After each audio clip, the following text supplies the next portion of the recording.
매일 성경과 함께하는 오늘의 큐티 시간입니다.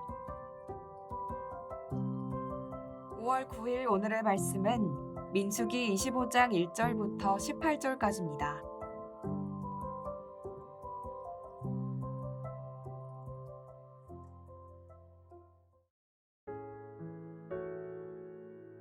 이스라엘이 시딤에 머물러 있더니 그 백성이 모압 여자들과 음행하기를 시작하니라. 그 여자들이 자기 신들에게 제사할 때에 이스라엘 백성을 청하매 백성이 먹고 그들의 신들에게 절함으로 이스라엘이 바알부울에게 가담한지라. 여호와께서 이스라엘에게 진노하시니라. 여호와께서 모세에게 이르시되 백성의 수령들을 잡아 태양을 향하여 여호와 앞에 목매어 달라. 그리하면 여호와의 진노가 이스라엘에게서 떠나리라. 모세가 이스라엘 재판관들에게 이르되 너희는 각각 바알부울에게 가담한 사람들을 죽이라 하니라. 이스라엘 자손의 온 회중이 회막문에서 울 때에 이스라엘 자손 한 사람이 모세와 온 회중의 눈앞에 미디안의 한 여인을 데리고 그의 형제에게로 온지라. 제사장 아론의 손자 엘르아살의 아들 비느하스가 보고 회중 가운데에서 일어나 손에 창을 들고 그 이스라엘 남자를 따라 그의 막사에 들어가 이스라엘 남자와 그 여인의 배를 꿰뚫어서 두 사람을 죽이니 연병이 이스라엘 자손에게서 그쳤더라. 그 연병으로 죽은 자가 24,000명이었더라. 여호와께서 모세에게 말씀하여 이르시되 제사장 아론의 손자 엘르아살의 아들 비느하스가 내 질투심으로 질투하여 이스라엘 자손 중에서 내 노를 돌이켜서 내 질투심으로 그들을 소멸하지 않게 하였도다. 그러므로 말하라. 내가 그에게 내 평화의 언약을 주리니 그와 그의 후손에게 영원한 제사장 직분의 언약이라. 그가 그의 하나님을 위하여 질투하여 이스라엘 자손을 속죄하였음이니라. 죽임을 당한 이스라엘 남자 곧 미디안 여인과 함께 죽임을 당한 자의 이름은 시므리니 살루의 아들이요 시므온인의 조상의 가문 중 한 지도자이며 죽임을 당한 미디안 여인의 이름은 고스비이니 수르의 딸이라. 수르는 미디안 백성의 한 조상의 가문의 수령이었더라. 여호와께서 모세에게 말씀하여 이르시되 미디안인들을 대적하여 그들을 치라. 이는 그들이 속임수로 너희를 대적하되 부울의 일과 미디안 지휘관의 딸 곧 부울의 일로 연병이 일어난 날에 죽임을 당한 그들의 자매 고스비의 사건으로 너희를 유혹하였음이니라.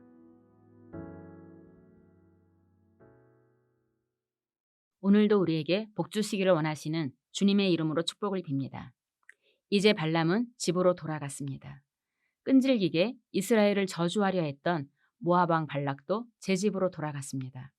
그리고 이스라엘 백성은 변개할 수 없는 하나님의 축복을 확인하며 약속의 땅을 향해 앞으로 진격할 수 있는 조건이 완성되었습니다. 이제 이스라엘 백성들은 하나님이 선물로 주신 그 땅에 들어갈 준비가 되었습니다. 하지만 오늘 본문은 그들이 약속의 땅을 코앞에 두고 시딤에 머물러 있을 때 모압 여자들과 음행의 죄를 짓고 모압의 신인 바알보를 섬기는 우상 숭배의 죄까지 범하는 사건이 등장하고 있습니다. 하나님은 이스라엘 백성에게 축복에 축복을 더하며 끝까지 그들과 함께 하셨지만 그들은 순식간에 하나님을 배반하고 타락의 나락으로 빠져들고 말았습니다. 적들의 바쁜 음모와 끈질긴 저주의 계략 속에서도 끊임없이 자기 백성을 지키시는 하나님의 열심이 바쁘게 상황들을 축복으로 바꿔가는 동안에 이스라엘 백성들은 방탕의 방탕을 거듭하며 배교의 길을 걷고 있었던 것입니다. 그런데 이 배후에 등장하는 인물이 놀랍게도 발람이었습니다. 민수기 31장 16절을 보면 보라 이들이 발람의 꾀를 따라 이스라엘 자손을 부올의 사건에서 여호와 앞에 범죄하게 하여 여호와의 회중 가운데 연병이 일어나게 하였다라고 기록되어 있습니다. 어제 본문의 마지막 절에 하나님의 축복을 쏟아냈던 발람이 집으로 돌아갔다고 기록되어 있었는데 오늘 본문에 일어난 사건의 배후에 발람이 있었다는 사실은 발람과 발락의 동맹이 다시 은밀하게 이루어졌음을 보여주고 있습니다. 이처럼 악은 한순간도 쉬지 않고 집요하게 움직이고 있습니다.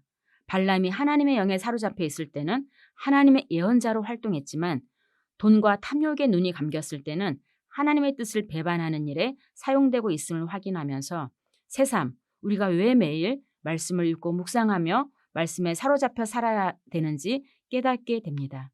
그런즉 선줄로 생각하는 자는 넘어질까 조심하라는 바울 사도의 가르침을 다시 경계의 말씀으로 받아서 마음에 새기게 됩니다. 발람은 하나님을 만나는 특별한 경험을 했으나 곧바로 탐욕의 본성을 쫓아 하나님을 거역하는 일을 교묘하게 꾸미고 있습니다. 이스라엘 백성들을 유혹해서 모압 여자들과 행음하고 우상 숭배의 죄에 빠져들게 한 것입니다. 어쩌면 이스라엘 백성들은 저주 전문가 발람이 하나님의 강력한 간섭으로 변화해서 축복을 선언하는 사람이 되었음을 알게 되었을 것입니다. 그래서 발람이 하는 말, 발람이 벌이는 일에 의심 없이 또 분별 없이 따르다가 범죄의 나락에 다 같이 뒹굴게 되었을지 모릅니다. 발람은 이스라엘 백성들 속에 숨어있는 욕망의 그 은밀한 곳을 긁어주면서 외부의 적이 아니라 그들 스스로 안으로부터 서서히 무너지게 만든 것입니다. 이스라엘 백성들은 처음에는 단순히 성적인 욕망을 채우는 일에 발을 들여놓았을지 모릅니다. 하지만 우상을 숭배하고 하나님의 진노를 사는 무서운 범죄의 자리에까지 이르게 되었습니다. 악은 이처럼 끈질기고 교활합니다. 그래서 베드로 사도는 베드로후서 2장 14절에서 음심이 가득한 눈을 가지고 범죄하기를 그치지 않는 자들을 향해서 저주의 자식이라고 하면서 발람의 길을 따르는 자들이라고 책망했습니다. 사도 요한도 계시록에서 버가모 교회에 발람의 교훈을 지키는 자들이 있다고 책망하면서 발람의 더러운 책락을 폭로하며 즉시 회개하라고 촉구하고 있습니다. 그러면 오늘 우리는 이 발람의 길에서 자유로운지 돌아봐야 합니다. 지금 우리 공동체 안에도 분별 없이 누군가의 말을 따르다가 하나님의 뜻을 거스르는 죄에 빠져서 헤매는 사람들이 있기 때문입니다. 서로 돌아보아서 오직 하나님의 말씀을 깨달아 아는 지식에 이르도록 말씀을 제대로 공부하는 일에 우리가 부지런해야 하는 이유입니다. 발람의 꾀에 빠져 음행과 우상숭배의 죄에 빠진 이스라엘 백성들에게 하나님의 진노하심으로 심각한 전염병이 발생하자 모세가 일어나 이 사건을 처리할 때 모든 백성이 회막문에 모여 왜곡하며 울었습니다. 그런데 이처럼 혼란한 와중에 이스라엘 한 남자가 모세와 회중의 눈앞에서 뻔뻔스럽게 미디안 여자를 데리고 와서 막사에 들어가 동침하는 기막힌 일이 벌어졌습니다. 악의 일상화, 죄의 보편화가 이루어지고 있는 상황입니다. 바로 그때 아론의 손자 엘르아슬의 아들 비느하스가 손에 창을 들고 그들을 따라가 그들을 죽였습니다. 비느하스의 행동이 지금의 시점에서는 부적절하게 보일 수 있는 면이 있을 수 있지만 당시 상황에서는 정당하게 인정을 받고 있습니다. 하나님이 비느하스의 열심을 보시고 진노를 거두시며 평화의 언약을 주시고 비느하스가 하나님의 질투심으로 질투한 일이라고 옹호해 주셨습니다. 여기서 질투라는 단어가 히브리어로 열심, 열정과 같은 뜻인데 비느하스의 행동이 곧 하나님을 위한 열심으로 행한 일이라고 평가하고 있는 것입니다.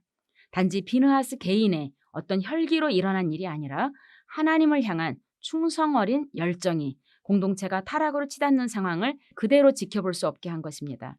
하나님은 심판의 손을 거두시고 비느하스에 대한 평화의 언약과 영원한 제사장 직분의 언약을 주시며 계속해서 이 제사장 직분을 통해서 자기 백성을 용서하시고 새롭게 하시는 일을 하시겠다는 뜻을 보여주십니다.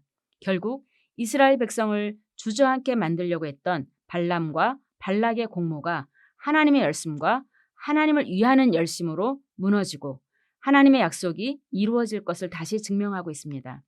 죄에 죄를 더하고 실패에 실패를 더하는 참담한 현실에서도 우리가 오늘 무너지지 않는 이유는 오늘도 용서에 용서를 은혜에 은혜를 더하시는 하나님의 기막힌 사랑입니다.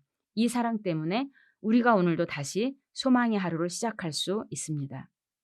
기도하겠습니다. 참 좋으신 하나님, 오늘도 우리에게 베풀어 주시는 그 크신 은혜 덕분에 하루를 시작합니다. 겨우겨우 죄와 싸워 이겼다고 돌아서는 순간 곧바로 다시 죄에 넘어지고 마는 연약한 인생들인 저희를 불쌍히 여기셔서 다시 말씀으로 삶을 추스리게 해주시니 감사합니다. 주께 범죄치 않기 위해 날마다 주의 말씀을 마음에 두었다고 고백한 다윗처럼 우리도 날마다 주시는 말씀을 붙잡고 우리를 향한 하나님의 열심을 기억할 수 있기를 소원합니다. 예수님의 이름으로 기도합니다. 아멘.